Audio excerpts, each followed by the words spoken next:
Okay, so I want to start with something called the forever bow. Feel free to move up closer if you want. It's up to you, really. So the forever bow, the way it works is, I'll just demonstrate it. So we start a bow on any note. Let's say that I'll pick the note F. And I just want you to notice that what I'm trying to do is make my change invisible, kind of, right? So you're just listening, I'm just explaining what this is. The bow changes, sometimes we hear them, but we just try to make it a forever bow. Now, as I'm doing this, I can bend my finger a little bit and get sharper or flatter or whatever, right? But we're gonna try just that forever bow, and I want you to pick any note, just any note, and then we're gonna try to attack the note together. If it gets uncomfortable at any point, you can drop out or whatever and change it, but we're just gonna try that forever bow. Pick any note and start with me. Here we go. Play.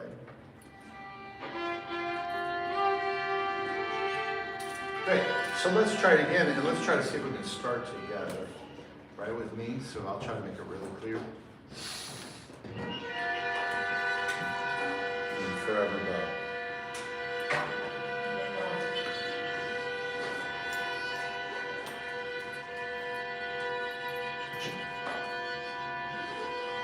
And as you're drawing your forever bow, you can kind of try to breathe, notice your breath.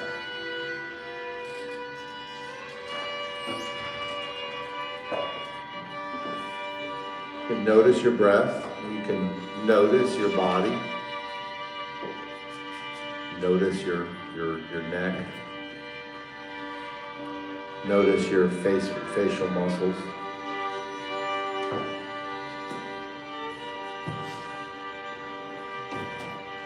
Okay, and then let's cut off together. Let's do another forever bow, and we're gonna try to, we'll pick a different note. And it can be any note, right? With me, we always try to start together, and or attack together, I should say. And also, we want to try to maintain a balance. So it means we're not louder than somebody else, we're not quieter than somebody else. Here we go. Oh, let me try to give you that cue again, so if you don't mind, just watch me. See if you can catch my cue.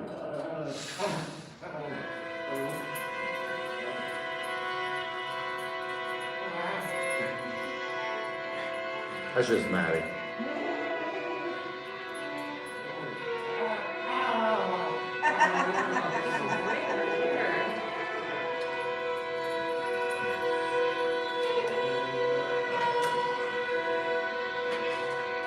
You can notice the speed and the pressure of your bow.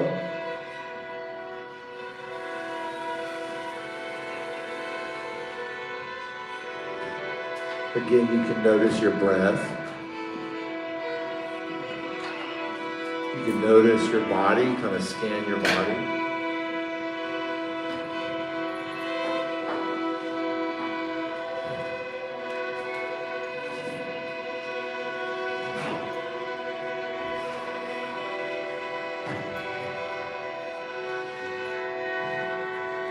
Okay, let's stop again.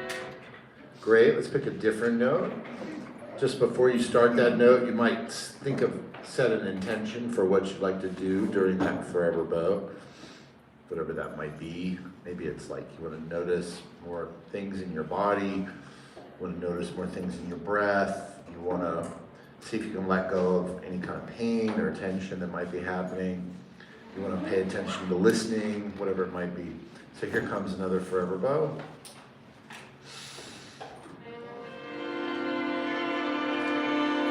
Let's try it again. Let's try to attack together.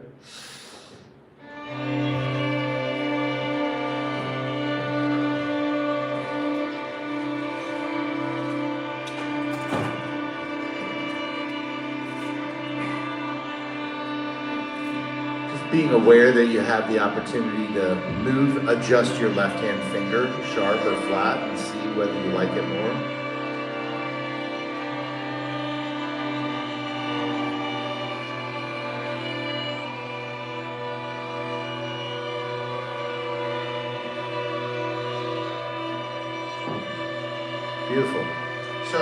Beautiful, thank you. So, Lana, would you demonstrate with me? We're just going to do a forever bow together. Just me and Lana.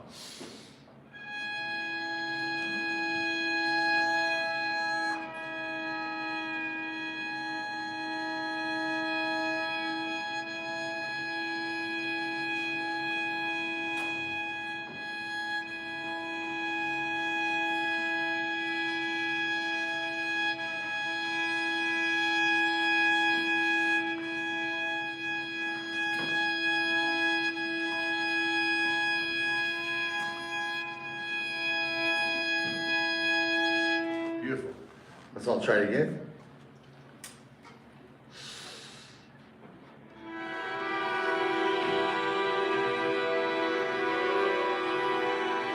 Again, noticing the pressure of your bow, noticing the speed of your bow. When you notice things, you don't need to force a change, but sometimes noticing something, a change naturally happens. Noticing your breath, any note.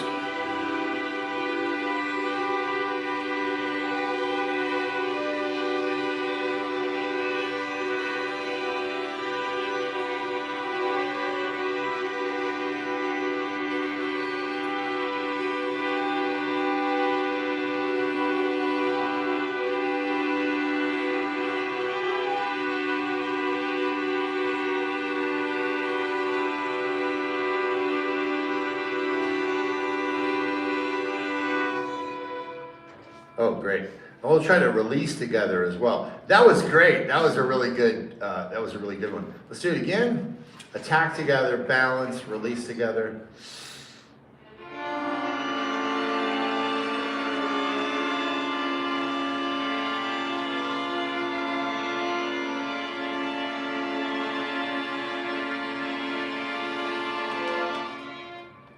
And again.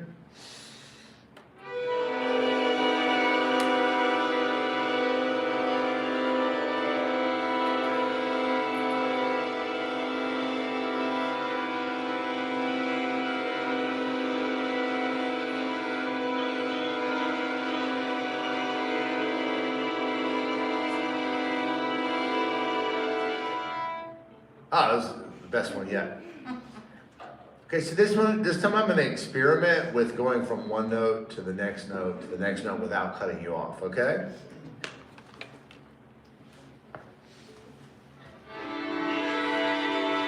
Let's try it again. Let's try to attack together. So as you breathe with me, it might help.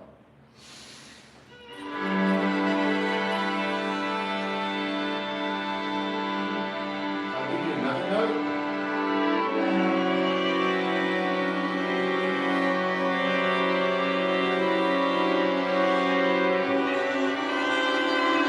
Change together.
Awesome, cool, very cool.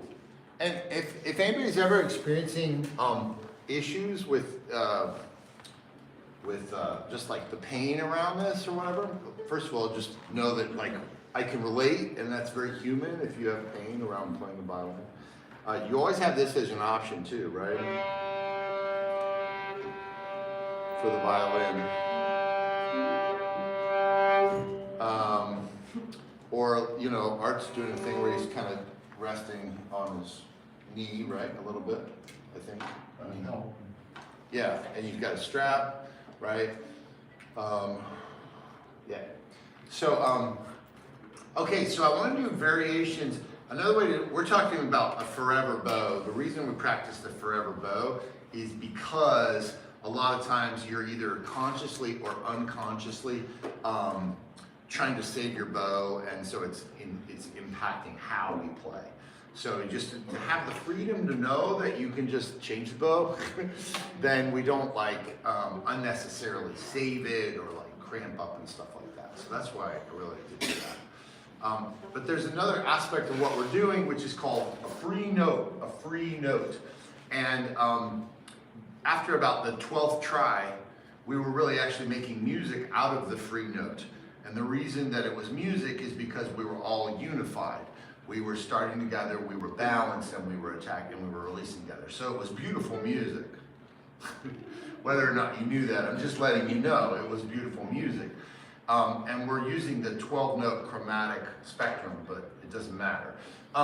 So within this free note concept, right, you can have 1-to-1, or you can have 1-to-2, or 1-to-4, or whatever it might be. So I want to get 2 volunteers in the group to just demonstrate some of those. And then probably we're going to send you out to do a couple little jams in duo, trio, or quartet, and then we'll come back in. So can I get 2 volunteers? Okay, great, Natalie, and anybody else? Sure. Okay, great.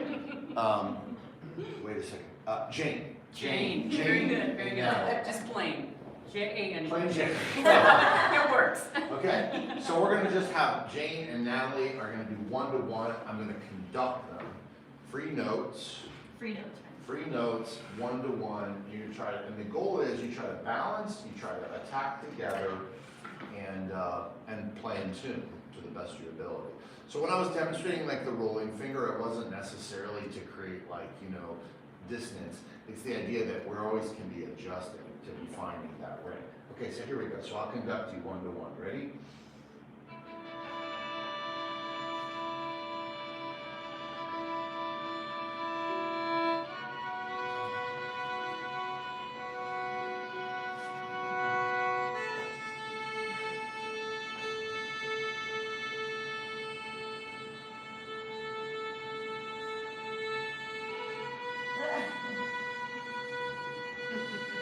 So it's beautiful. It's really beautiful. Totally music, because they're balanced and they're attacking together. Completely 100% music. Of course, either we can always be aware of whatever's happening as we're doing it, right? So now let's do the same thing, but you guys conduct yourself. So I guess we could say this is 1-to-1 rubato. It's 1-to-1 rubato, right? When there's not a defined length of each note. So you guys work it out. You bring yourselves in together, you change together.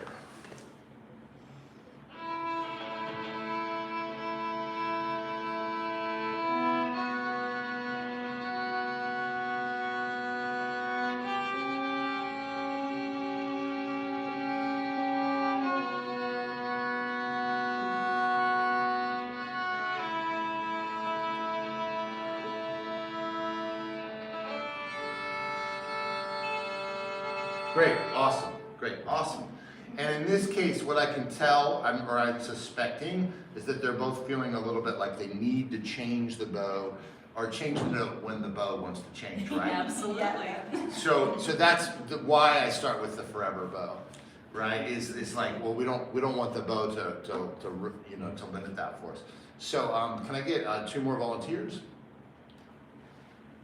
Art and Allison. Art and Allison. So that was 1-to-1 rubato. Now let's do 1-to-1 with tempo. Okay, so same thing, and I'll count you.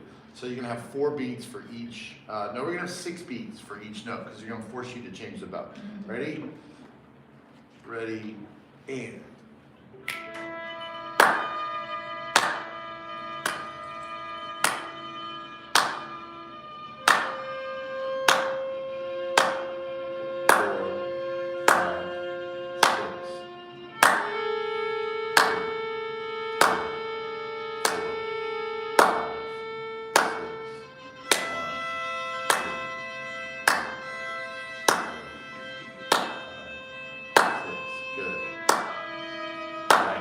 Cool, yeah, excellent, thank you.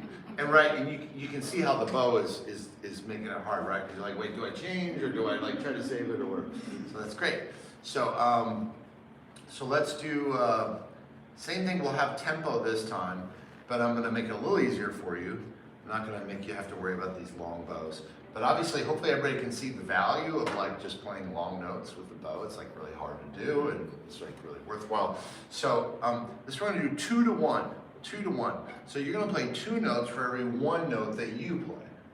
Okay, so does that make sense? So you'll be like do, di, da. This is the quarter note, and so Art's playing quarter notes, and Allison's playing half notes. Ready, and.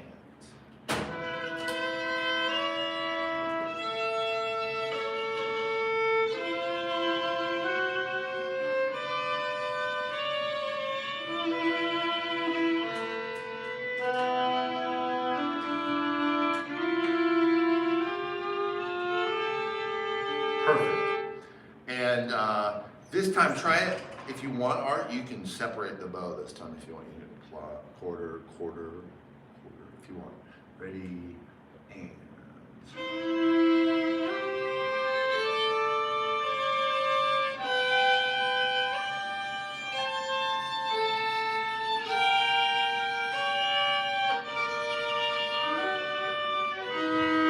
Great.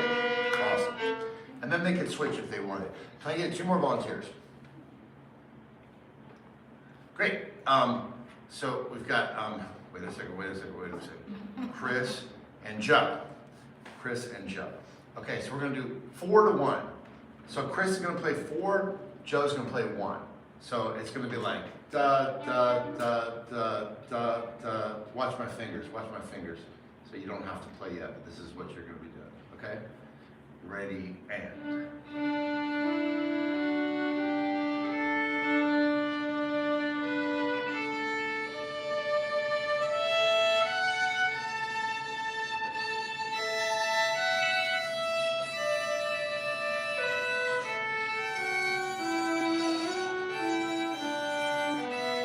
Great, awesome. So Joe, let me try with you. So I want you to just change on every 4. Can you try to change on every 4 with me? So it'll sound like this. It'll be like note, 2, 4. Different note, 2, 4. Can you try that with me? Ready, and just Joe. Oh, sorry. That was my fault. 1, 2, 3, 4.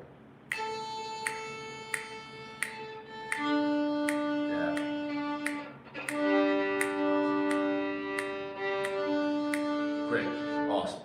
So let's try the same thing again with Chris. 2, ready, go.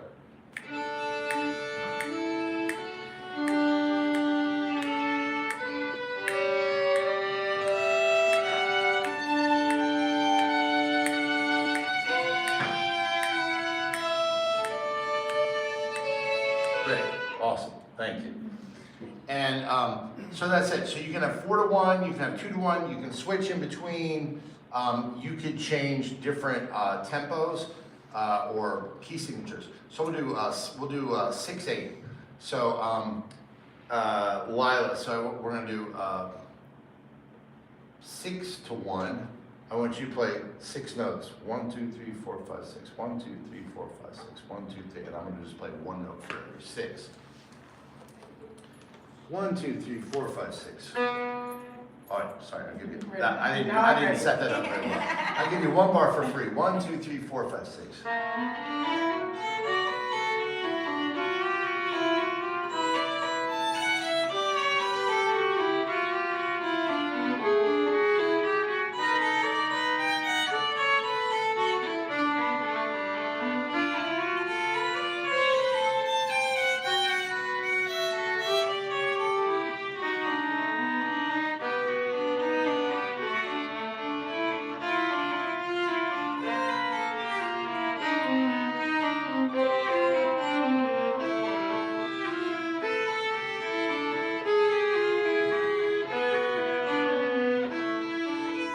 Very nice.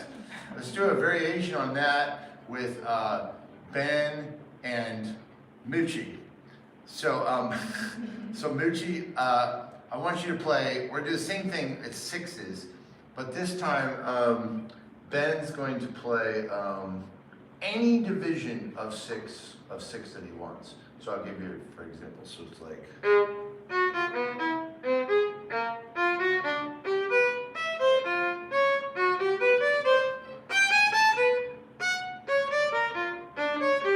So I guess another way to express it would be saying that he's playing triplet 8th notes and rests. And Mucci is going to do the same thing. So, for example, I'll keep time and I'll be Mucci.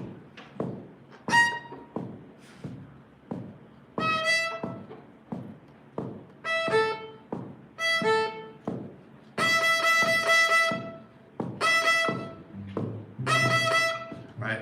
So, not to put words in your mouth, Mucci, you do whatever you want. But the idea is that you're playing, we have 1, 2, 3, 4, 5, 6, so we're playing those eighth notes and rests, and you've got to stay together. So I'll count for them this time, just to help them out. 1 and a 2 and a here we go.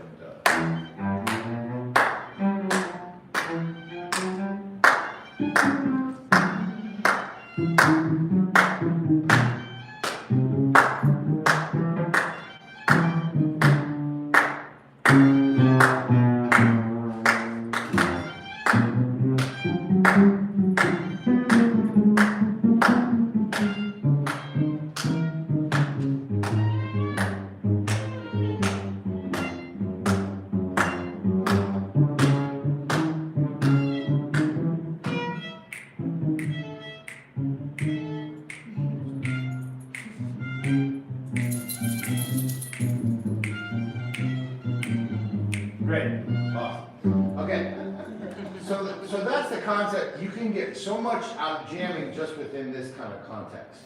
And so what I'd like to actually invite you to do now is to just take like 10 or 15 minutes and you go somewhere. You've got tons of places you can go. You can go outdoor, you can go indoor, in this room, the next room, the balcony, the indoor balcony, go anywhere. I want you to be in groups of 2 or 3 or 4 or by yourself.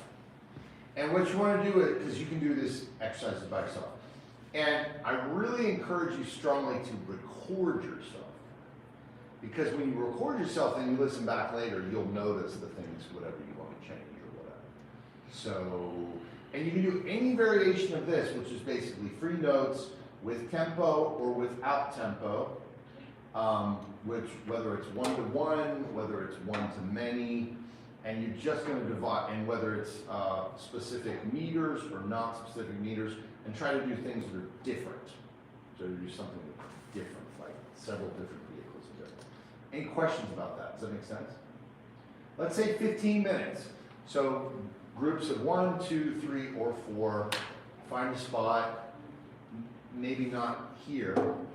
Right? There can be one group here, but then find other spots, and I'll roll around and I'll check it on you. All right. Sure. Maybe Joe's group can stay in here, right? Okay. Yeah. We'll have Joe's group in here. Okay. Yeah, sure. Can we do it together?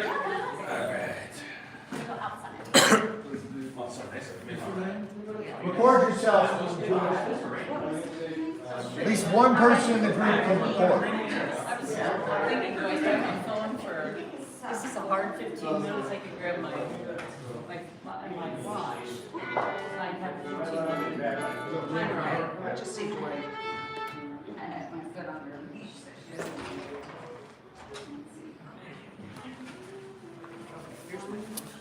So it's day 2 of Creative Strings Workshop. Maybe we'll walk around and check out how people are doing these jams.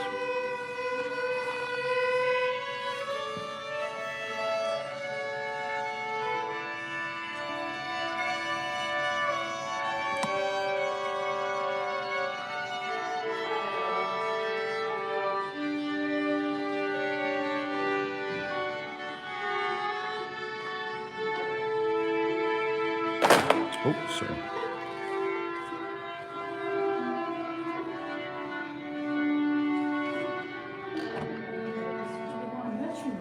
Do we want a metronome for this? That's your choice. No. Your choice. You can count together, you can play rubato, you can stay together and just try to keep some kind of time. It's totally your choice. It's a good question. Stage, we just start with like one or the other of us could do.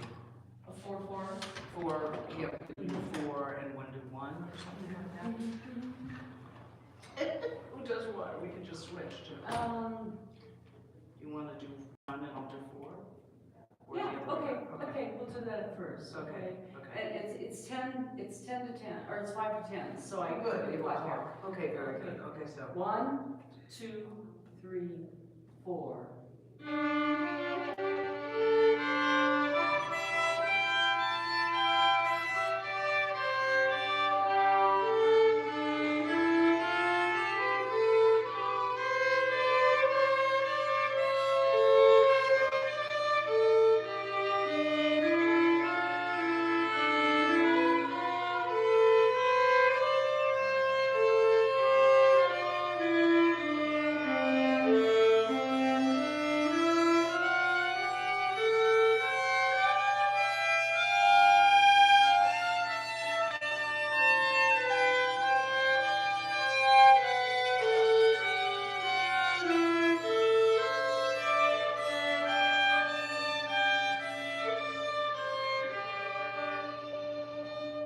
Want to switch?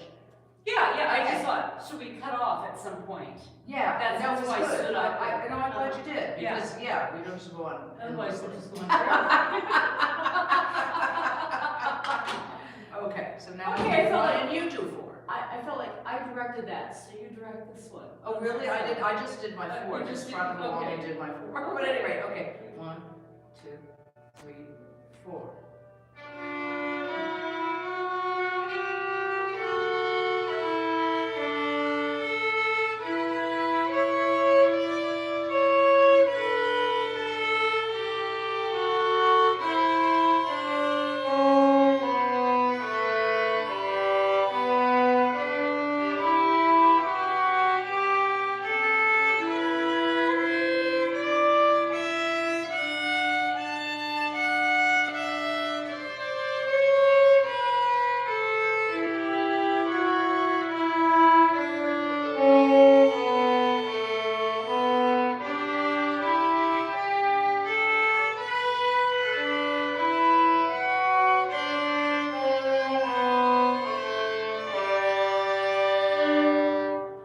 Good, okay. All right.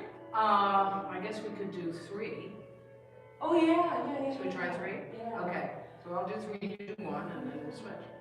You'll do 3, I'll do 1. Okay? Okay, There we go. 1, 2, 3.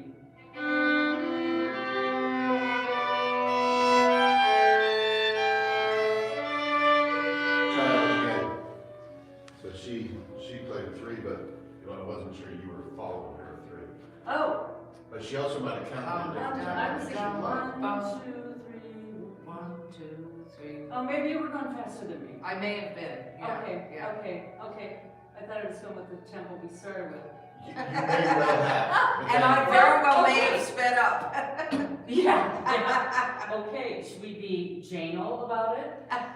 Well, let me make a suggestion let me make a suggestion that don't go with the metronome because Okay, in this case, she's playing the subdivisions. Whoever's playing the shortest notes, it's always the responsibility of the other person to follow that person.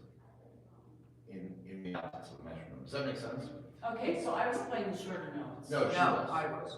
She's playing. Oh, okay, So you're just right, say, that's my responsibility. so just say 1 when I say 1, after I say 3. So 1, 2, 3, 1, 2, 3, 1, 2, 3, 1, 2, 3, 1, 2, 3, 1, 2, 3, 1, 2, 3, 1, 2, 3. That's what Very good. Aha!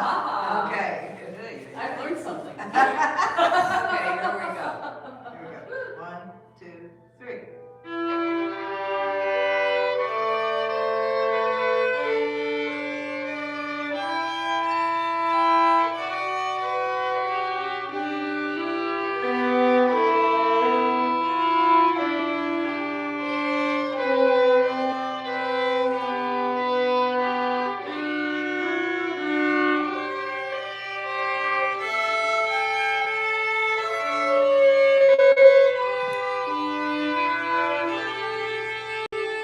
Good. Excellent. All right. Okay, now you do the 3. All right, here we go. 1, 2, 3.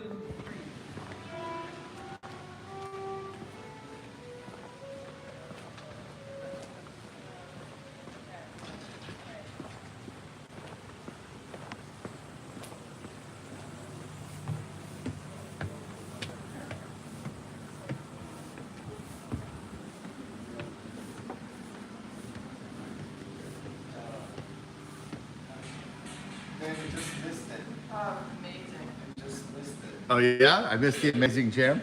Yeah. Let's do. I like the free though. I like it free notes for now. Yeah. Okay, that's not like my rhythm. Let's see. Let's do one of us is just holding forever. Okay. But like we swap. So it's like So, a drum. so yeah, someone one of us is Okay, drumming, pass along. and I'll start drumming, You got it. and then you're gonna do. We're doing sixes again. Yeah. Yeah. Yeah, do the sixes again. That sounded cool. Yeah. Okay. And but one person's drumming, and then at any point one of you two can start drumming, and that's a cue for me to join in the six. Okay. Okay. And then that's it. Okay. Okay. Count us off. The sixes. 2, 3, 4, 5, 6, 1, 2, 4.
Very cool.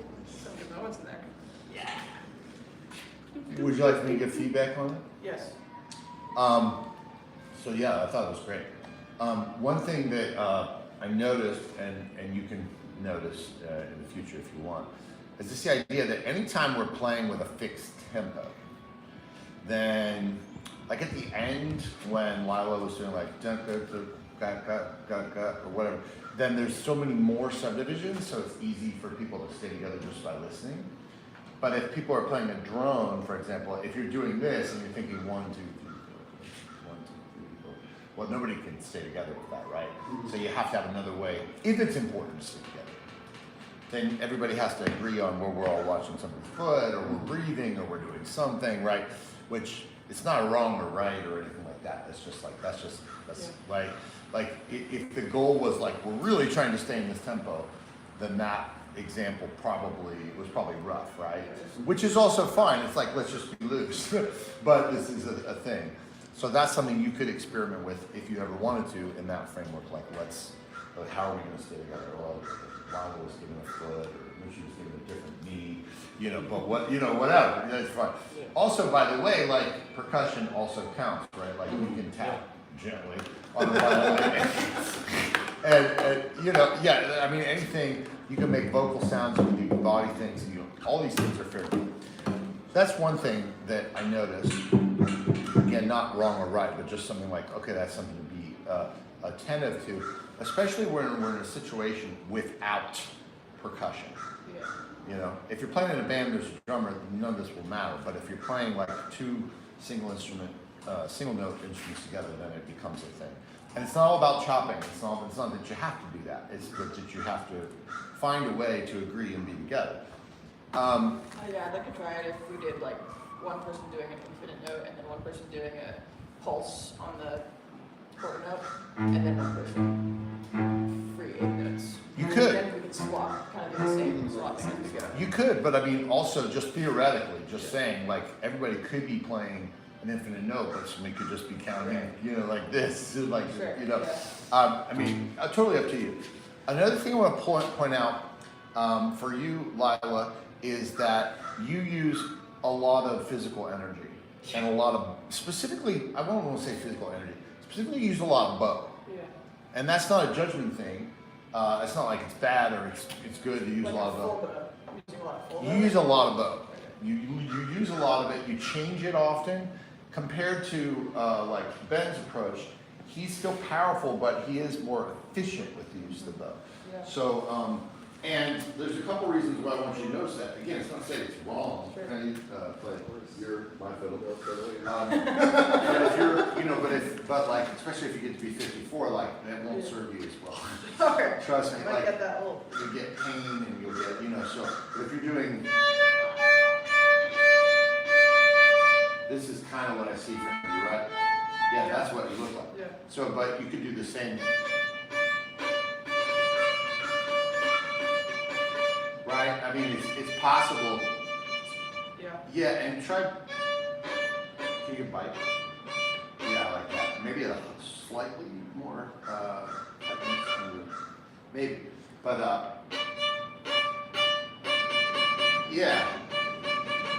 yeah, just thinking about efficiency. Yeah. And sometimes that's also about using slurs and hooks too. Because you tend to be just like, okay, I'm down up, and I'm like lots of energy, right? Yeah. So that's just something like long term that you could think about is like adapting and having it within your wheelhouse Yeah. where you, not always, but Sure. where you're like, oh, but I can be efficient. if Where I should want I to." slur? What's that? Where should I slur? Anytime you slur, you're having, it's efficiency, Yeah. right? Because if I play, if I play.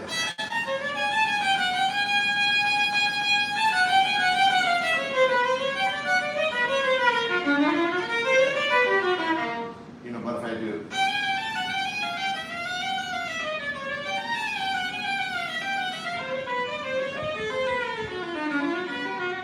Basically, slurring is efficient Yeah. and hooking is efficient. Yeah. Every time that you change the bow, you're, I know. you're adding friction or Priority of texture, but then it's always not always. Yeah, well, I mean, obviously, if you're doing this, if you're doing this, then you're changing the bow. There's nothing wrong with it. Sometimes you just, that's just what you do.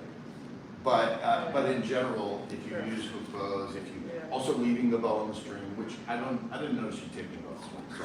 Yeah. It's just kind of just something to be Yeah. aware of, I like that. can you employ efficiency in your body with your energy and stuff like that.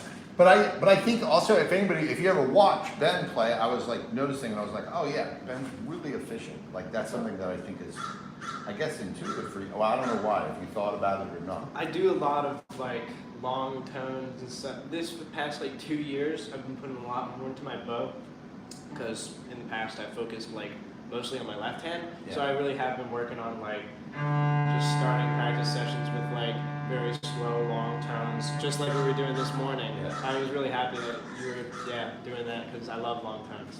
Okay. Yeah, that's like one of the best ways to increase your bow efficiency. Hmm. That kind of thing, and like I feel like agility exercises and etudes and stuff like that also Yeah. help. Like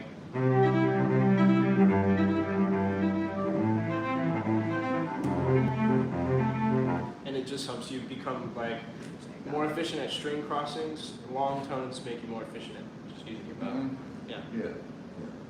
Even just as you were improvising melodically, I just noticed that it seemed like you just had a comfortable sense of when to hook the bow and how much you I think fingers also help with that. Yeah.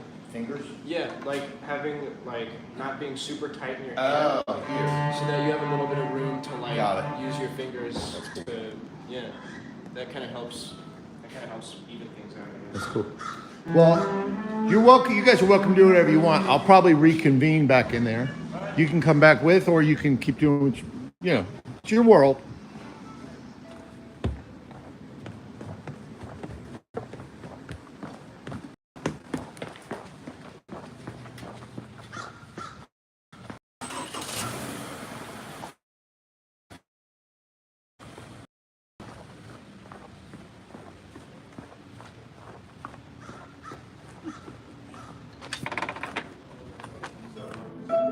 What's going on? Hey. Awesome. Heard some good jams. Did anybody have any discoveries or things they want to share or anything like that? By the way, since we did that whole thing yesterday with the blank paper, here's the version that I made for you if you want it. And we have copies over here on the table for, this is the extended range worksheet. And I've got it for, I'll just pass out the violins. Also, I have some chord stacks here. So we might actually use some of these. Maybe you can just come and grab one of the chord stacks and grab one of the extended range in your clef.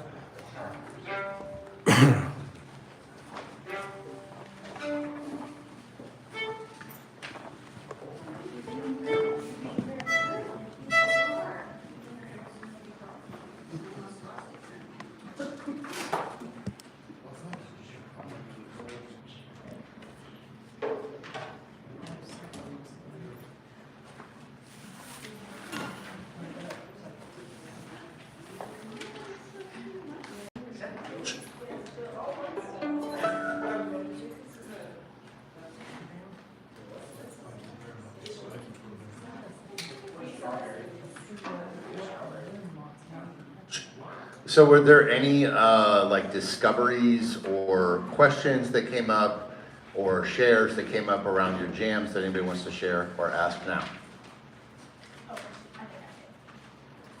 Oh, did you share? Of course. A good foundation for improv. A good foundation for improv? Oh, please say more.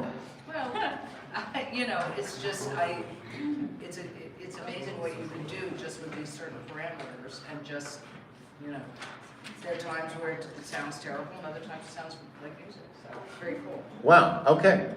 I'm really happy to hear that. I don't know if everybody heard what Allison said, but she thought that the parameters kind of unlocked something for her. That's great. Anybody think this sucks? I hate this. Why did I come here? This like you suck. Yeah, go ahead, speak up now. Let's just keep it real. There's always Austin's class. Okay, cool. So with these, I don't know, free structured jamming parameters, I mean, here's what came up for me. I mean, how hard is it to just hold like a forever bow, right? Like it's a really challenging thing, right? How hard is it to follow somebody on a free note and play together and play the same balance and play like, it's a really challenging thing. And so we can all learn from that. Like the way you do anything is the way you do everything. So a lot of times I'm always going to try to bring it back to these foundations. Like, can I play together with somebody? Can I follow somebody? Can I make a sound that has integrity and that starts in a certain place where I want it to start? Like these are really, fundamental things, and they're really valuable. For some of us, maybe if we played in orchestras for years, maybe it seems like second nature, or it's easy. Maybe Caden's like, I can do that all day long, right? But we'll find something for you too, to be challenged by. So, we did it with free notes because I think that allows us to just focus on, certain things. But now I want to be able to do it in the context of a scale and or in the context of a chord now as well. So I'm going to pick from the chord stack sheet that we have there. I think I'm just going to pick 2 chords, and it's going to be an F sharp minor going to a D chord. So they're not in a row, but you should be able to see on that sheet, there's some place where you can see the notes in an F sharp minor chord, and some place you can see the notes in a D chord. I don't even know what I'm going to make, but I'm going to make some kind of loop where we can work on that. I don't see There's it. no F sharp F minor. Which There's no are you doing Collier? This is the Corelli thing. Oh, the Pachelbel. Do you have Pachelbel? Pachelbel's on the printer. Wait, I'll grab it. Let me introduce to you a printer that I bought this week and that I own. Access to. Thank you. So what we have is, we're gonna do D major, friendly. Maybe you guys can pass out. Yeah, thank you. On this sheet, you have chord stacks that, and remember yesterday I showed you how you, with just a piece of blank paper and a pencil, you can create these for yourself, right? So this is the next level where I am, holding your hand. This is just D. There's a D.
So now we're going to try to conform to the chord. So if you look at, you've got an F sharp minor, and you've got notes that are available in an F sharp minor chord, and then you've got notes in a D major chord. And what we're going to try to do is just play, we'll start with just chord tones with 6 beats each, like, 1, 2, 3, 4, 5, 6, 1, 2, 3, 4, 5, 6, F sharp minor. So you pick a note from F sharp minor, and then a note from D major. F sharp minor. D major.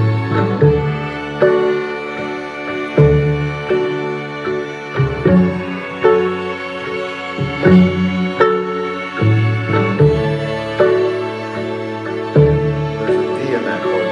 F sharp minor. D major. Right, good. So let me show you some variations. You can do double stops, Those are double stops available. Any combination of 2 notes in that stack makes a double stop. So you can do that. Or you can do arpeggios,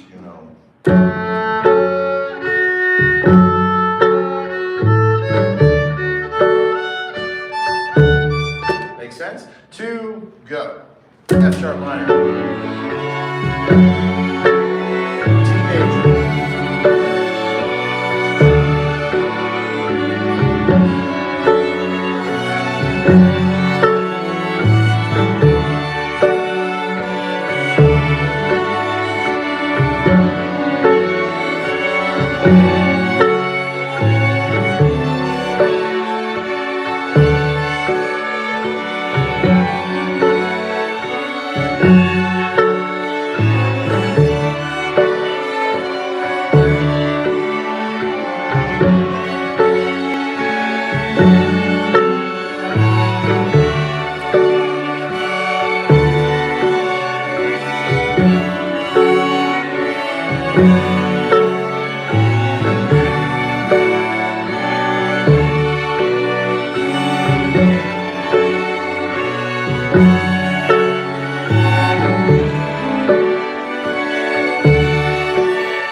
Cool.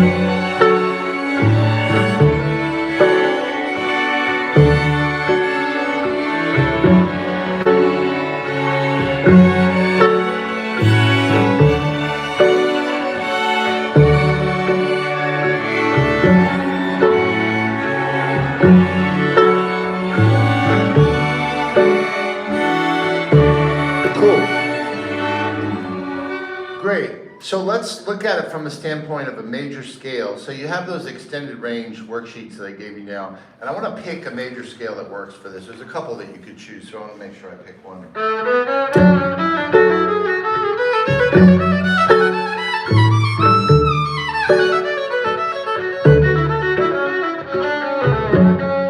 Yeah, A major. So are you A major? So so what you can do on that sheet that you have is you can write in A major. That was actually the one we did last night, was A major, but you can do it on here. All you have to do now is just put the hashtag. Right? All you have to do is put the hashtag in front of G, the hashtag in front of C, and the hashtag in front of F. So, unless you don't think you need it. And then remember and maybe we can try the steps that I showed you last night. The first step is extended range first position. Extended range first position is when you go from the lowest note in your instrument to the highest in first position. So for violin,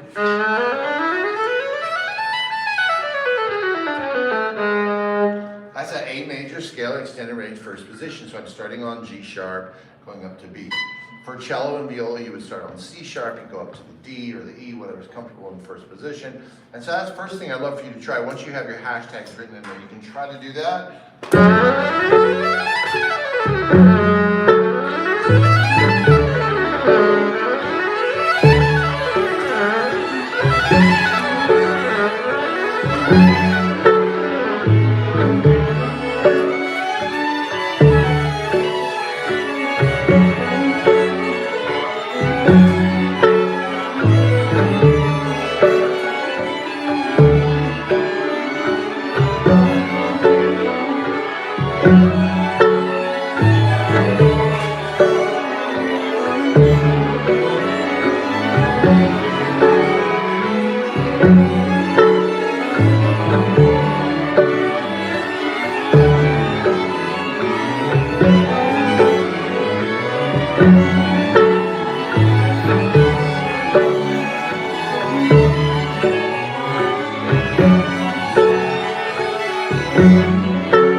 Great.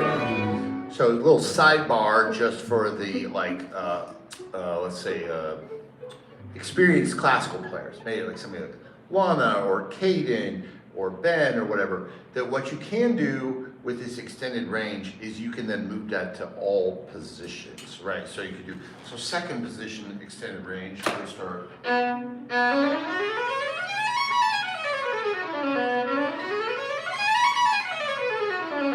Third. You can do it all positions if you want. That's just a little side note. So, okay, so the next step, but in general, I would say you really don't need to do that. Just stay in first position is fine. Maybe it's more applicable for Ben though. He wants to go to the thumb position or something, I don't know. So the next step that I like to do for the scale is to start with the same starting note and play all inversions. So it'd be like, I think everybody can do this. That's A major, just A to A. Can you do that? Right. So then the next step would be to go from B to B, but in the same key signature.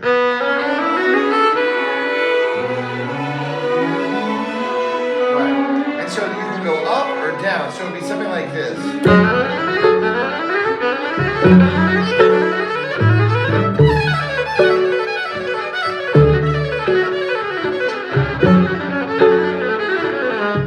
That's the exercise. So your tempo, ready, go.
Great. Awesome.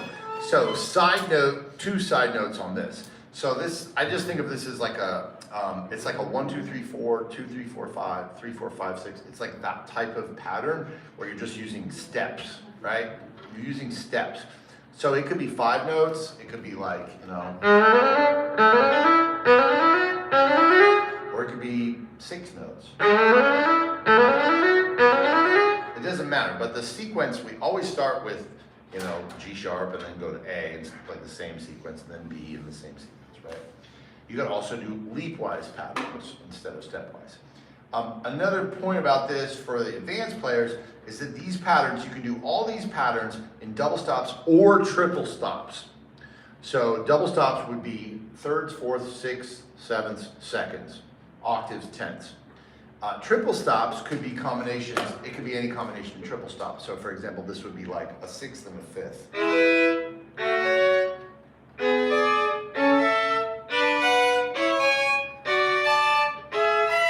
That's a sixth and a fifth.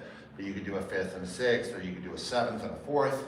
We were doing that yesterday, seventh and a fourth. By the way, I meant to tell you this, I was thinking about this today, Lila. If you can use that extended range and you can just write the seventh and the fourth above that, and that'll be a little trick for you there, right? Does that make sense? So you already have this, so you just have this. And then... So anyway, okay.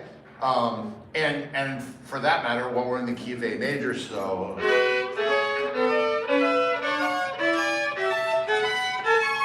See, I think of that as a scale pattern. It's a scale pattern, even though it looks like a chord pattern. It's arpeggios, but I'm just thinking of like, it's still just a sequence. It's like a seventh plus a fourth, right? Does that make sense? So, okay, that was great. So, excuse me. Now we're gonna build on the same concept that we used earlier today with free notes, but we're gonna do it with notes from the scale. Notes from the scale, not notes from the chord. This is notes from the scale. All right, so we'll say, no, let's slow it down. So we're just gonna do free notes, any notes from the A major scale at this tempo.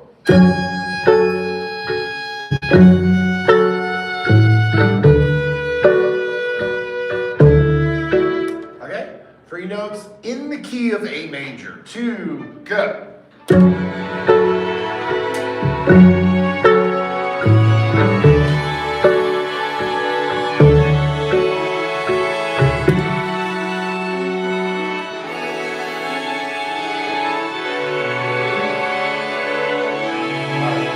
Cool, real quick, so let's balance and let's attack together. 1, 2, 3.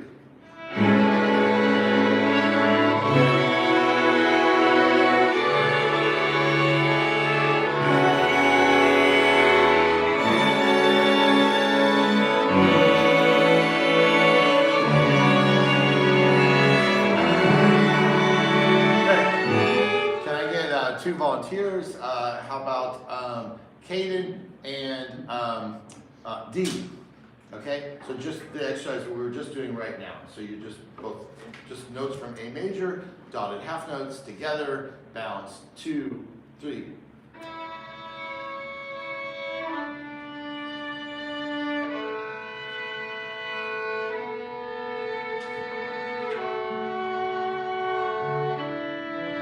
Beautiful. Excellent, excellent. So remember what we did earlier, but in A major, so let's say Chris and Allison, we'll do 3 to 1. 3 to 1. So 1, 2, 3, 1, and you're playing 1. Okay, I'm sorry, I meant Chris and Jane. I'm Okay. sorry, Allison. That's I knew it. 1, 2, 3. So Chris, you play 3 notes. Oh, I'm sorry, I'm playing the, I didn't explain that. Was my I'm fault. sorry. You play 3. You play 3 I see notes. three. Okay. So I heard 1. Okay. 1, 2, 3.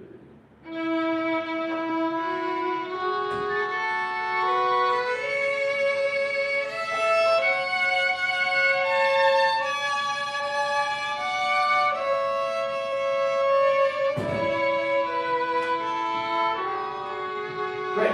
So this is a variation on what we did earlier, but instead of it being any of the 12 notes, it's only notes in A major. Now let's do another variation of this where we're actually playing the chords this time. Where somebody's playing the chords and somebody is playing notes in A major. So for example, we'll have Ben is going to actually comp for somebody else with this. So I'm going to give him a chance to listen.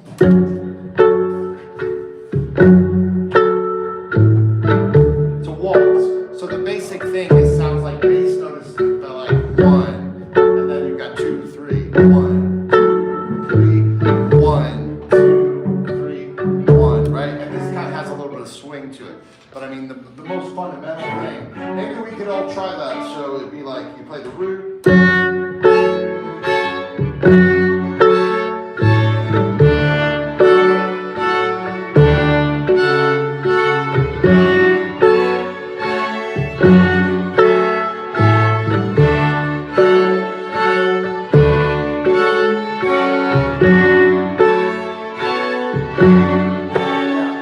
So usually we want to play that root note of the chord on the downbeat, right? So listen, so I'm playing F sharp, and I play D.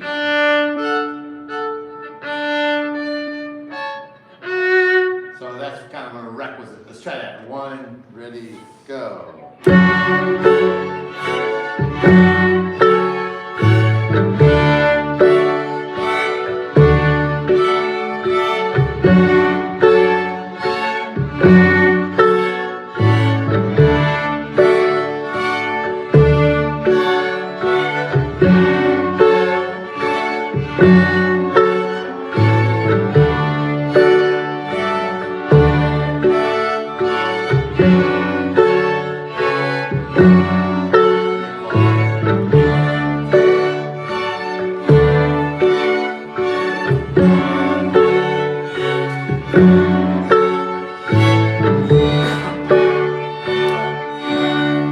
Right. So in order to comp for somebody, we want to be able to play the root of the chord on the downbeat of the chord. The root of the chord is the letter name of the chord. So if it's an F sharp chord, what's the root of an F sharp chord? F sharp. So where do we play it? On the downbeat. 1. 1. And then where do we play on D? We play D on 1.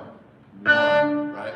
That's the function of a bass line. So anyway, so let's say that Ben is going to be single-handedly responsible for creating all this whole orchestra thing that I made with the loop, and that Lana is going to play whatever she wants, strictly in the key of the A major scale, though, over top of it. 1, 2, 3.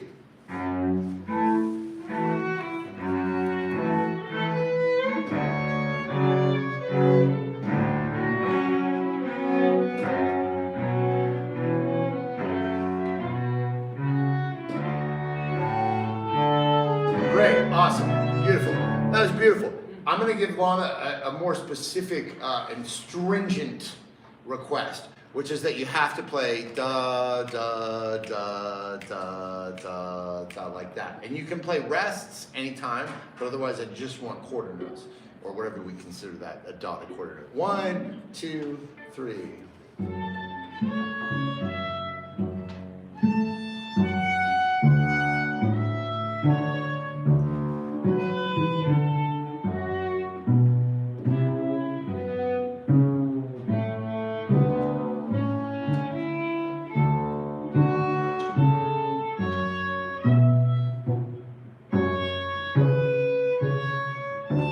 Beautiful, beautiful, awesome, awesome, awesome. It's great.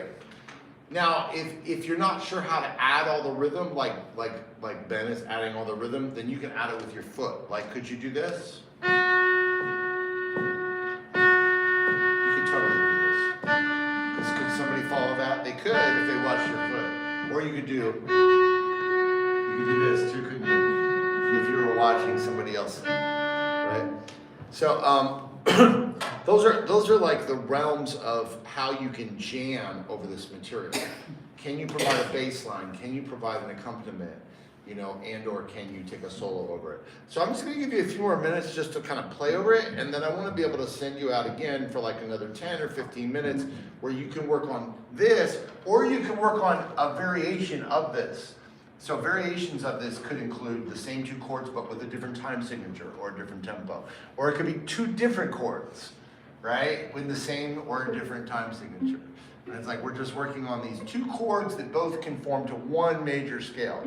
So I'll give you a couple more minutes to work on it. Oh, by the way, one other option for you, I want to tell you about the pentatonic that applies here. So you can use the A major pentatonic. So if you would like to give yourself a little handy dandy trick cheat sheet for this, then you have your A major, right? You have this. You have that on your extended range worksheet if you wrote it out. All you have to do is just scratch out the G's and the D's. Scratch out the D's and the G's, and what you'll have left is the A major pentatonic.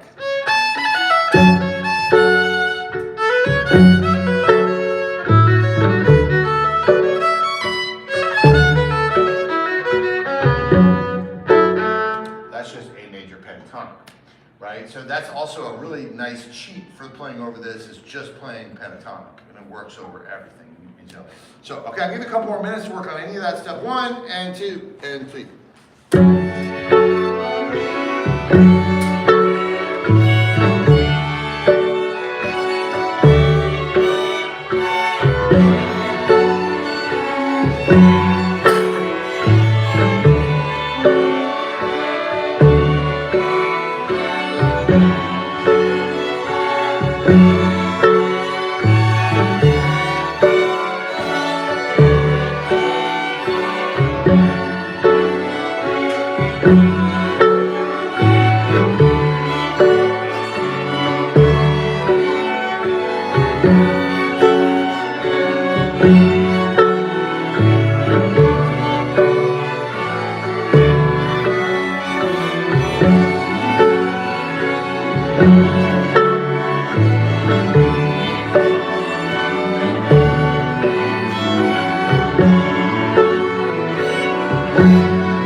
before I send you off to your little jam groups, I want to give a demo to show you some different comping things that you can imitate if you want, both in duo and in trio situations.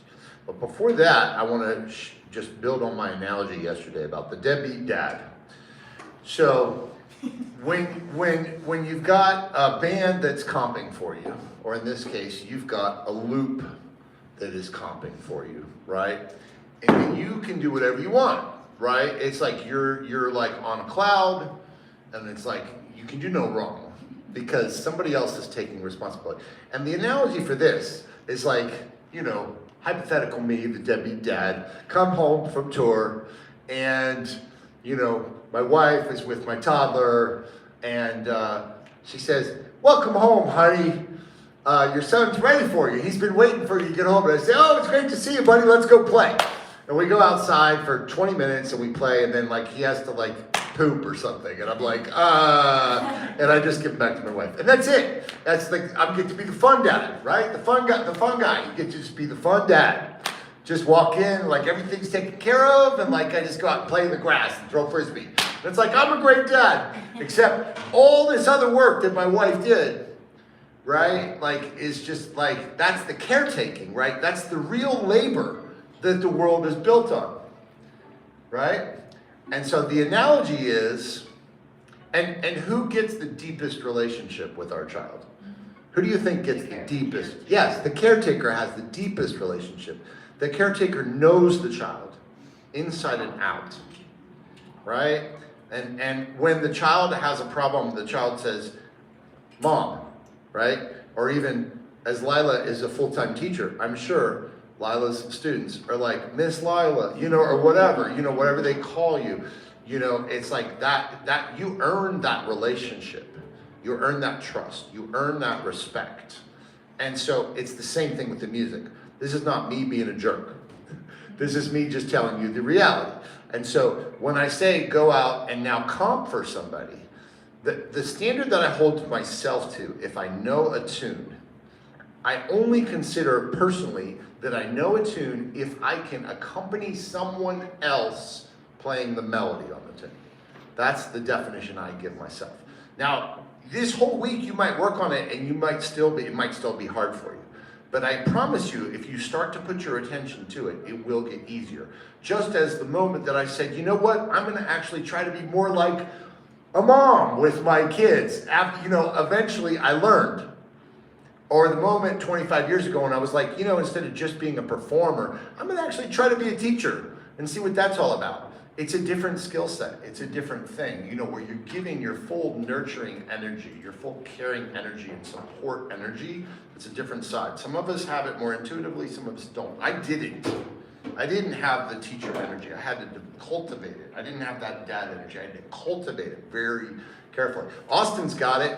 I know he's got it. You know, anybody that's ever been a full-time teacher. So that's why I'm saying when I'm encouraging you to do these things, yes, they're hard, but it's out of love because I see that that's the payoff you're going to get is that deeper relationship with the music, the deeper knowledge, the deeper connection with the musicians you play with. And they're all going to want to call you back. Like, everybody's going to call you back because they'll be like, I like playing with that person because that person listens to me, because that person is able to support me so that I can shine, and it's not always just me hand-holding them and letting them shine, right? Which is what the loop allowed us to do for the last 5 minutes. And that's great, but I'm saying let's work on this as well. Okay, so I want to demonstrate, as I promised, I'll demonstrate just a little bit of comping. So let's say that we'll let Ben take a solo, and I'm just going to show some different ways that I might comp behind him on this. 1 and 2 and 3 hits.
a lot of times when string players are playing together, we will tend to drag. And if you really want to be like a comping rhythm section, what's the word? Like rhythm section police, then you'll do what I'm doing right now, which is being inflexible. Not allowing him to point it back and be like, you gotta listen to me, man, I don't know, play quieter. 1 and 2 and 3.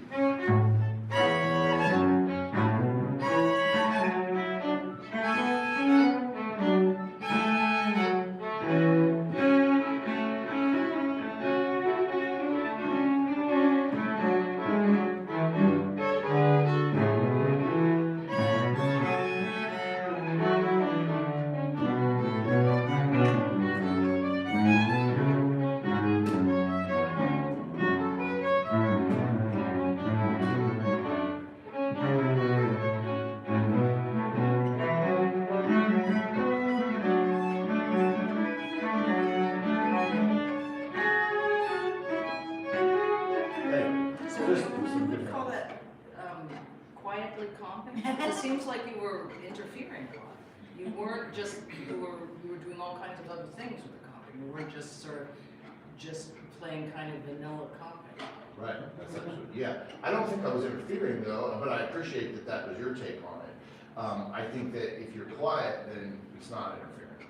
But you were obviously not just playing chords, you were up and down and here and Yeah, there. it's all kinds of stuff, yeah. Yeah. And I was trying to like really quickly just show like all the options that Okay. there would be, right?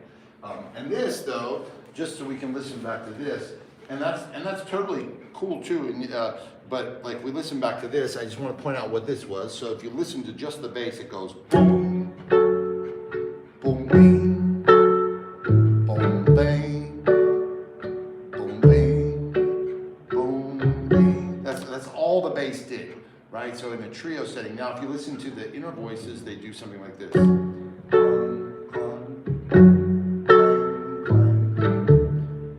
Clang, right? So you could do all that as one person, or you could do that with 2 people, or whatever. But yeah, I did. I mean, if I added it to here, you might not still think it's interfering. So.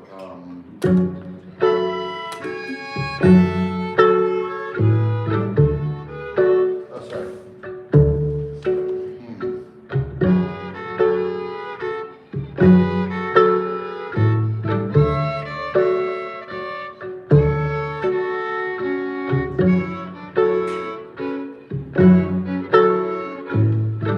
Sorry.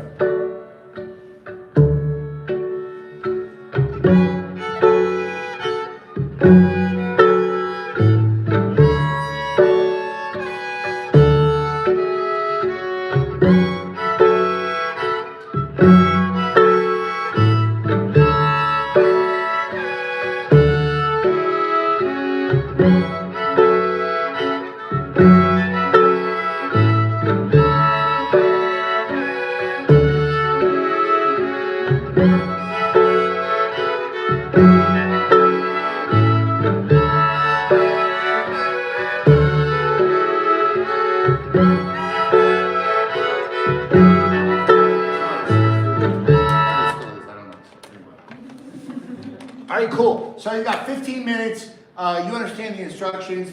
Go out and have fun, and we'll check in on you. We'll see you back here in like 15, 20 minutes. You can do the same progression, or you can do a different progression with the same kind of principles. Or you can keep playing free if you want. But the idea is for you to jam either solo or duo, trio, quartet. All right.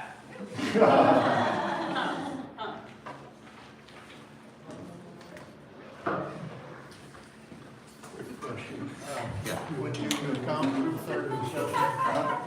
You game for a flat so whatever the chord is. So in this case, if it's an F sharp minor 7, so you've got it's dictated what the third and seventh is. And then it's D major, so we would call that. I guess I didn't make that clear, so I mean, yeah, in this case, it would be an F sharp minor 7, and it would be a D major 7. Does that make sense? If you'll translate those chords. Can I look at your playing? No, go ahead. I just want you to draw the bow. I want you to try as you draw the bow. Yeah. So, okay, good. Now, These before we move on, forward, key. I want you to all So to you close the start and let, and then the idea yeah, let is that be that the weight that when you transfers. start to improvise, you can either improvise on the F sharp Yeah. minor chord, A little or more. you can improvise on the D major chord. So you have like That feels one, like if you two, play like that, three, that one, pressure. two, And, but, three. okay, your shoulder down. Let the weight of gravity as much as possible, yeah, and try to, So and all let I'm your neck be doing as is light as you playing can. at this But point feel to that start force. off, and then people can like improvise and Yes. change. Doing what you Okay, said, you and can when we either start play the the A major elbow, scale, this is how we or know. you can play Yeah, the that's how we know pentatonic, that or we you can know. play the Yeah. chord stacks that we practice. Yeah. So you can start out slow. Is that Like different? sometimes that when I'm different? like improvising with the group, I just think about playing the root and the Comes third. straight on so many things. So dig in on the change. Yeah, but always, but the main thing I want you to have awareness of is that every moment You we know have that what level of that tension. Yeah. You know what I mean? Really? And yeah, as you slow down the bow, Oh, yeah, because it's hard to hear. it's a little less, Okay.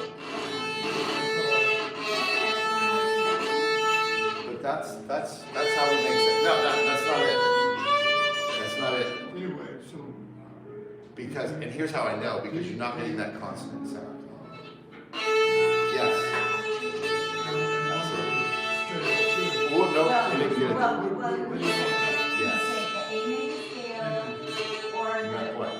You Yes. take the time. And you want to try to make that bite without bearing down with your neck, that's the trick. It's the A Which major seems very time. counterintuitive. Right, that's the A major time, and then you have, It's hard not to bear down with. and then you have the option of Hard to make that playing, an even change when you're doing these things. You can stop the bow before you You have change. the option of playing the chords. And stop. You didn't stop. Yeah. This is the first stack. The first stack, or the Yeah. fourth Your stack tendency on is that to line, which really is the lighten F it up though, minor as soon as you move the stack. bow. So I want you to get used to the idea of having more, yeah, and if possible, you push it into the bow. Yeah, see, that's stable. I want to Yeah. feel this. Oh, no. Yeah. I want to feel that. Yes. That's sound. That's how we get sound. You didn't get that. No, stop the bow first. Yeah. Wait, at the No, tip, but you stop have the to- bow. this is And the then wrong dig in stack. and now pull. Yes. That's the wrong And stop stack. and then pull.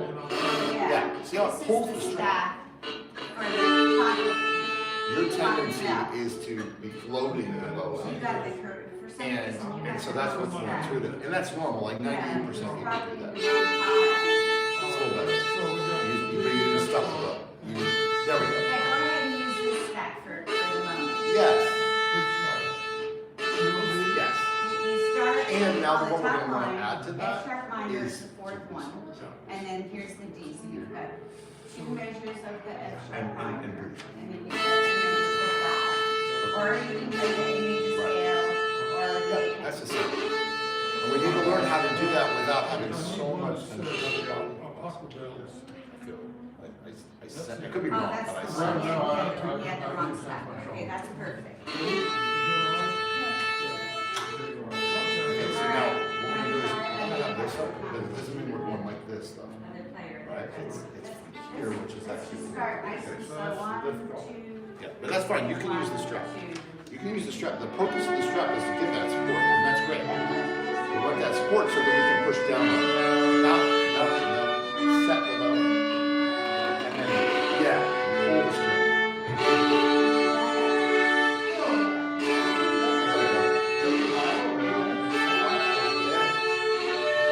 That's the idea. We'll work on it. So, Allow time. repeating that, I'll get my,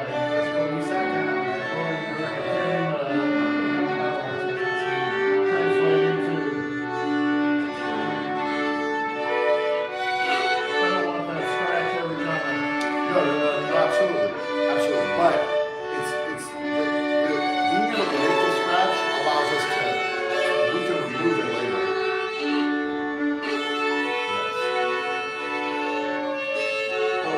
outside, step outside.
That's good for a minute.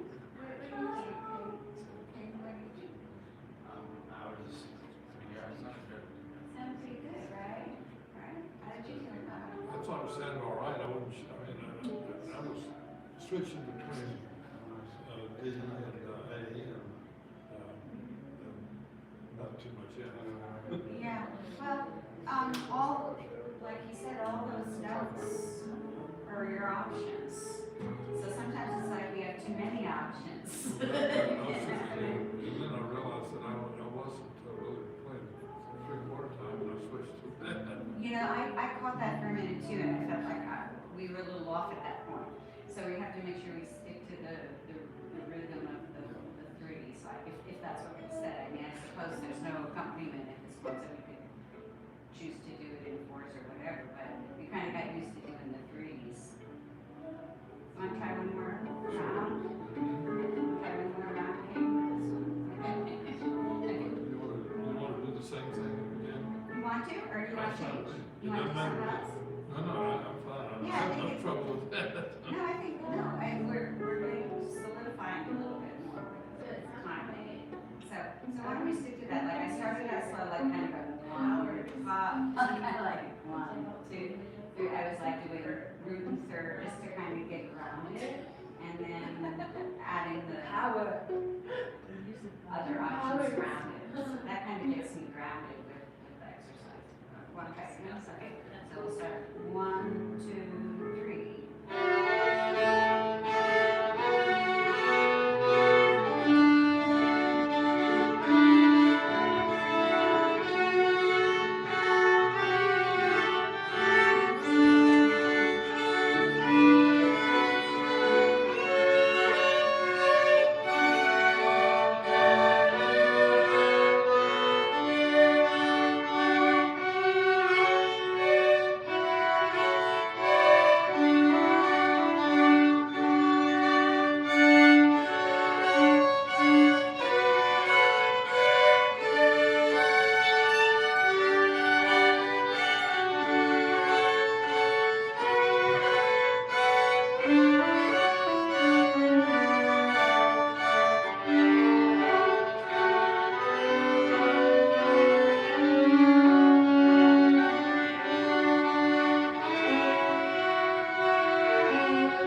Oh, this No, we exercise. started at 10, didn't we?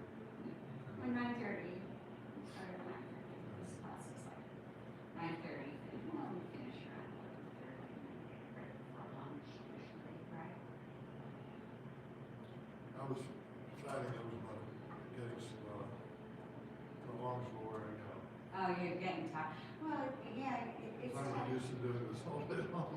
No, this is, yeah, last year I got really tired and I have, so this year I'm trying to pace myself better, so I feel like, totally, if I'm tired, I have to stop, and if you're feeling tired, Well, Carol, I take a think break. part of it is learning to relax as much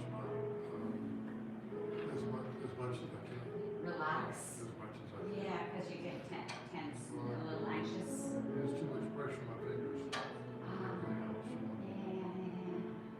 There was, Do you have calluses on your fingertips?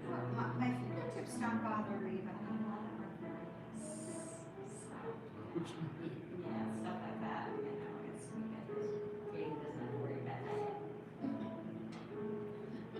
That happens with our age and obstacles.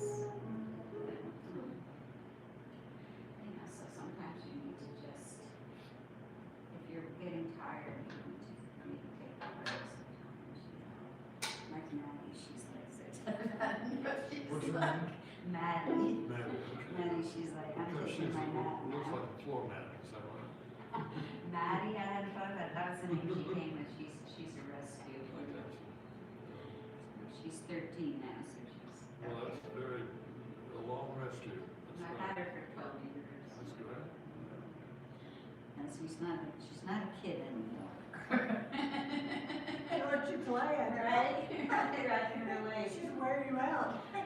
Well, when she was a pup, yeah, I mean, she would take off chasing squirrels and, you know, 2 houses away, and I'm like, oh my God, or running around crossing the street, and I let her off the leash back when I used to live in this other area.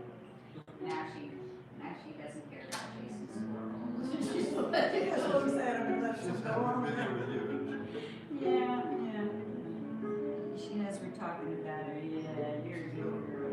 A great beard like mine. What's that? She has a great beard like mine. Well, she used to be all black, and she didn't have any of that white, paws in muscle, just, yeah, so, I don't take her to her. So, I don't know, are we done, or did you want to do like, what do you want to do? Done with this exercise? I'm not, so if you're tired. No, I'm fine. Let's do another short You one. wanna for do that. one short? Short one. Okay, let's do a short one. Same idea, set the premises of the threes with the root in the third, and stay with the timing and see if we can do it around that, okay? Ready, 2, 3.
Well, you could use almost anything on G, D, and A strings. As long as you're in A major, you mean, right, as long as you stay in A major, you play any note, yeah.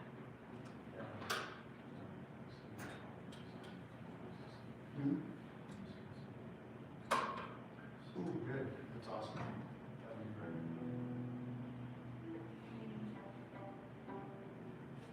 Do you have any ideas, Caitlin? Anything else, or you're You'll take a break. okay? Okay. Okay, all right. Ladies and ladies. He's ready, he's taking his break. She's like, He's taking her break. so I think this, like, ends at 11:30 or whatever. And then we go to lunch at 12. I guess we can take a break. Or do whatever we want. I'm not sure what the schedule calls for, but that's. I think this goes to 11:45. 11:45 and then, yeah. But you, I mean, if you're tired, you can stop it. Yeah, you don't have to. I don't think everybody's gonna really mean, they're kind of going on there. Tell me about your fiddle. Going to the courts for. My fiddle? This violin was given to me by my sister. She couldn't play anymore. She used to play it in Belgium. Yeah, with her husband. Exactly. And this is an opera. I know, I'm 8 years older than I am. So last Christmas, that brought me this violin because she sold her good, but she had an expensive violin. She sold that. See how out of And then I know. But I like this one better than mine, so I'm very happy to play it. Yeah, it's nice. Yeah. Made by a violin maker in a famous town in Italy. All that. So, that town where all those strawberries are. Right. And this guy, who apparently passed away, just like. Yeah, they said they would. Yeah, hopefully they remember. But he made it in a little shop that's like. What are we doing, 11:15? Oh, we're doing great. We're doing great.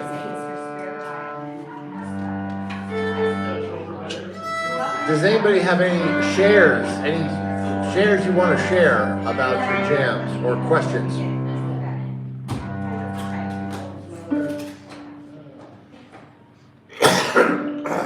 Wow.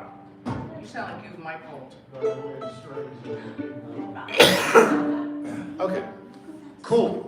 Let's go to Duple Land. That's not Duple Land.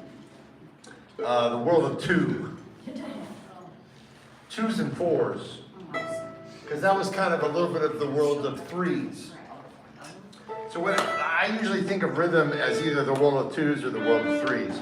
And we tend to be more dominant in twos and less dominant in threes. But I want to do something in twos because it'll be a little easier. And we'll just work on a little rhythm. I think that'll be interesting.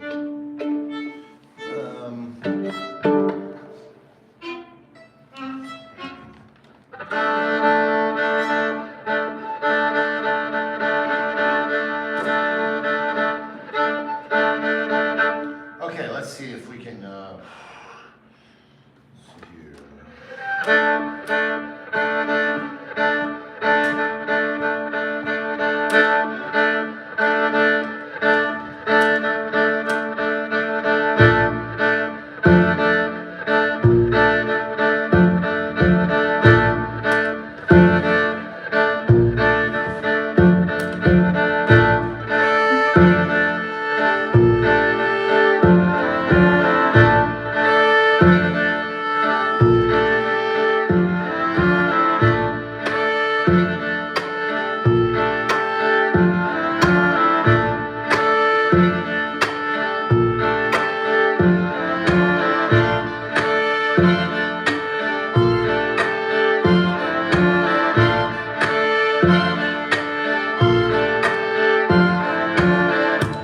Cool. So we were in the key of F major.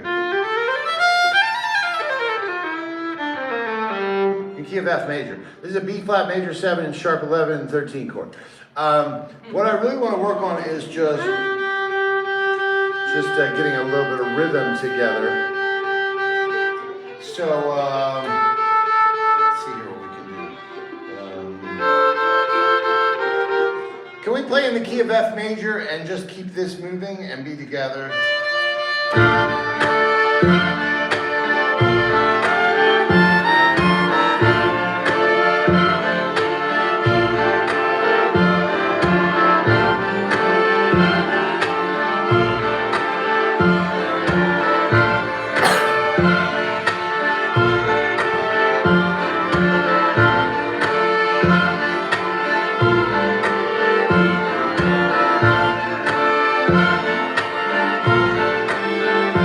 Watch this.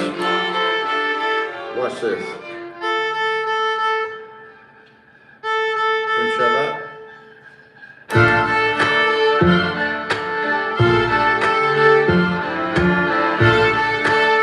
Tip of the bow is probably easier.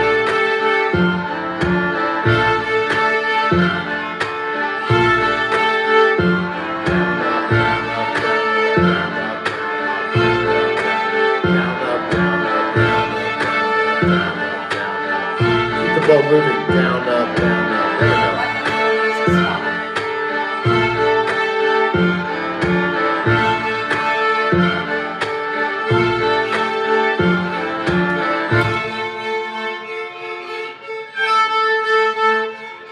Okay, check it out, check it out.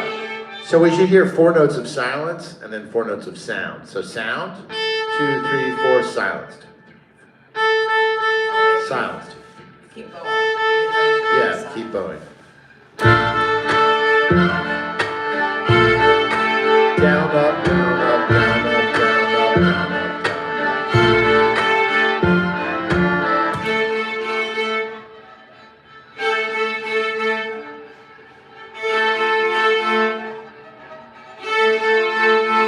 Yeah. So let's try this. Let's try this. 1, 2, 3, 4. We'll do it really slow. 1, 2, 3, 4. 1, 2, 3, 4. 1, 2, 3, 4. 1, 2, 3, 4. 1, 2, 3, 4. 1, 2, 3, 4. 1, 2, 3, 4. 1, 2, 3, 4. 1, 2, 3, 4. 1, 7. So there's silence on the second degree. So listen. 1, 2, 3, 4. 1, 2, 3, 4. 1, 2, 3, 4. 1, 2, 3, 4. 1, 2, 3, 4. 1, 2, 3, 4. 1, 2, 3, 4. 1, 2, down, up, down, up, down, up, down, up, down, up.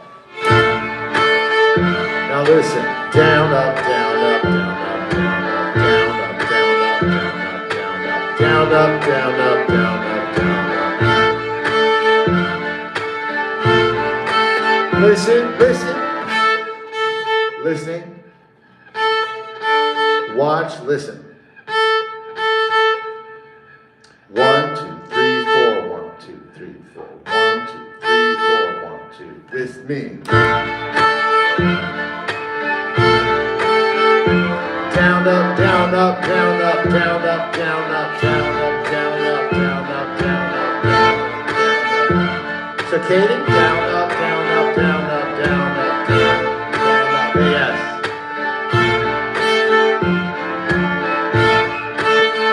So watch this, Katie, watch this, watch this. Just do that. Show me that.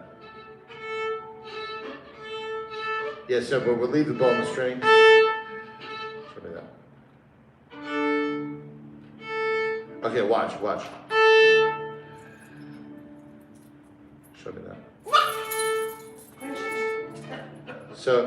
Okay, so cover your strings, and now just show me this. Show me this.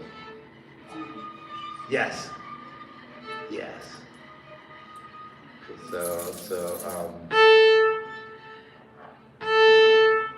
With me, down, ghost, up, down, ghost, up, yes, ghost, up, yes. Yeah. So everybody try this. So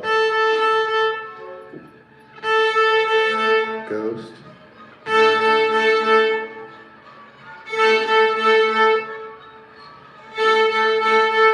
Right. So we can do it here too. So we can do. Try that with me.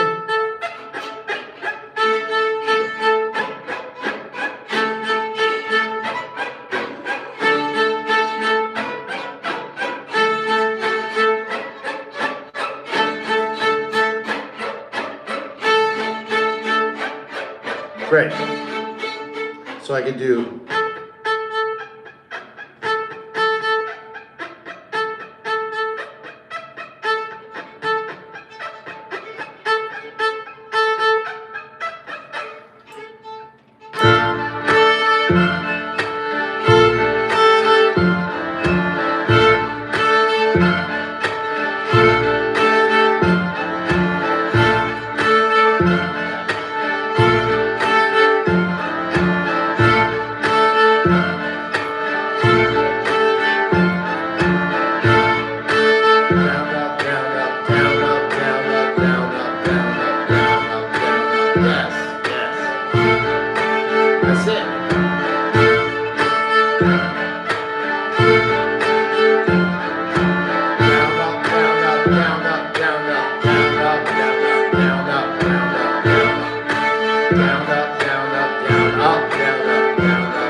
Nice.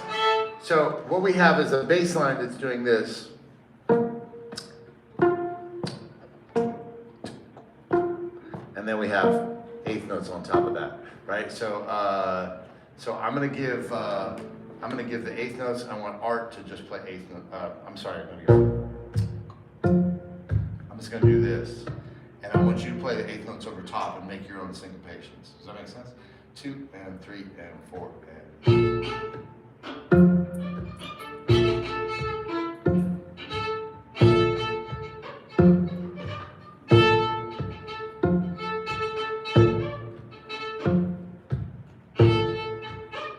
Nice, nice.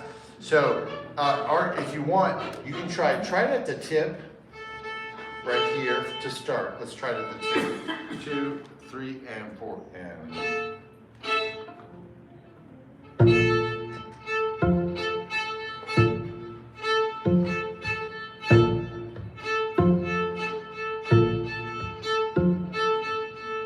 Very nice, very nice, very nice. Yeah, this is great. So now somebody else show me, Natalie, show me with the bounce approach, right? 2 and 3 and 4 and.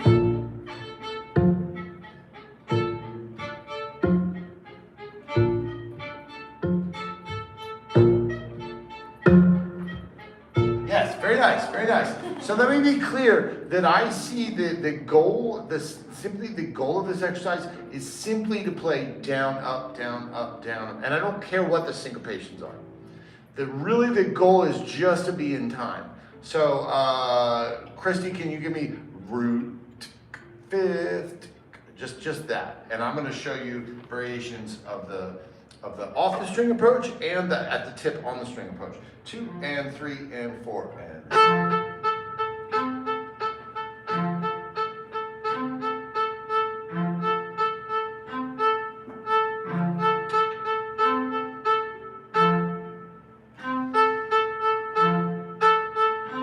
Keep going.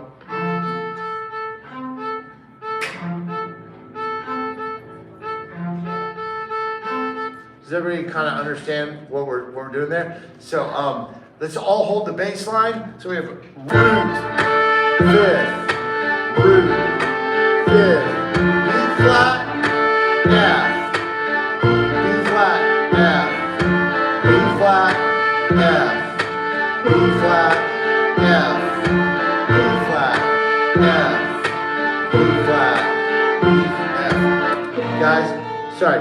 I just wanna make sure I'm communicating clearly what I'm asking everybody to do. It's just this, B flat, F, B flat. Let's try that. And.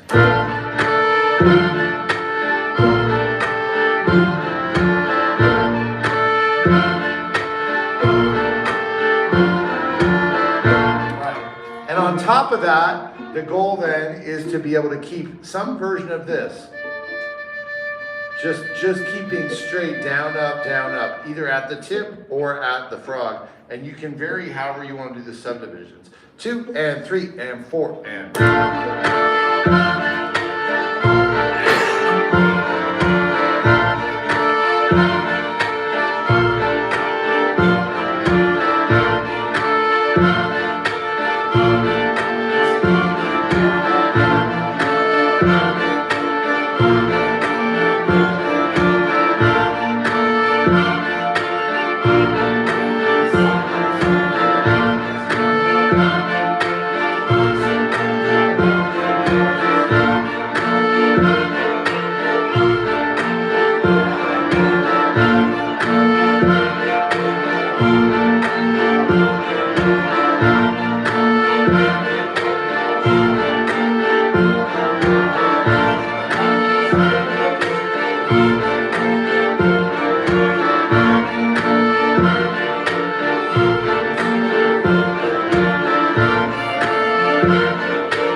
Okay, so the last jam exercise of the day that you're invited to do, and of course you can do whatever you want to do, but if you want to go off, you can practice holding some kind of groove like this. It can be any duple groove.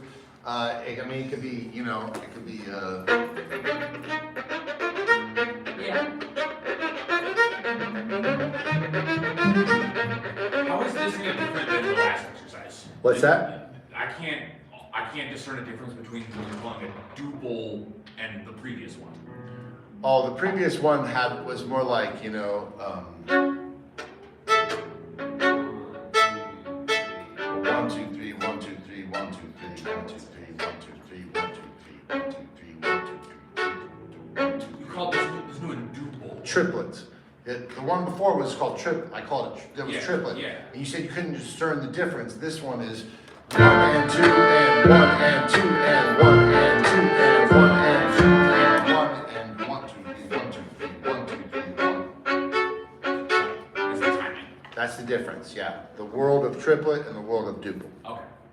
So, the task is to go in your jam groups and do some kind of jam where you're holding together with these this kind of thing. That's it. I'm out of words. And then you can go as long or as short as you want. I'll see you at noon, or I won't. I don't know, but we have lunch at noon. Thank you very much. Thank you. Thank you. And there might be coaches around that can help. Maybe. Might. There might be. I'll probably be helping a little bit.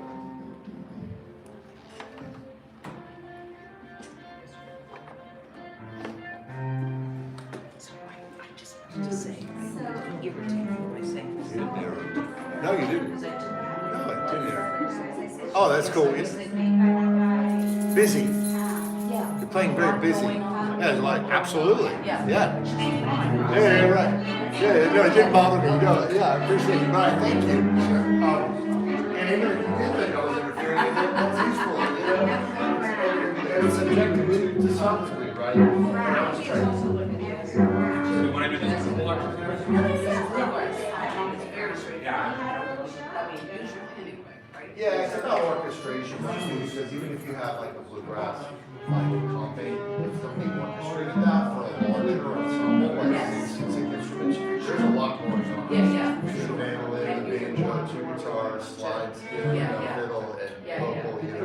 was just thinking like one-on-one. Absolutely. Just, Yeah, absolutely. And that was kind of like, let me show you the world of things. Try doing the exercise. Because there are some people that are like, I already know how to do that. And I'm like, well, did you know how to do it? You know what I mean? So- Absolutely, yeah.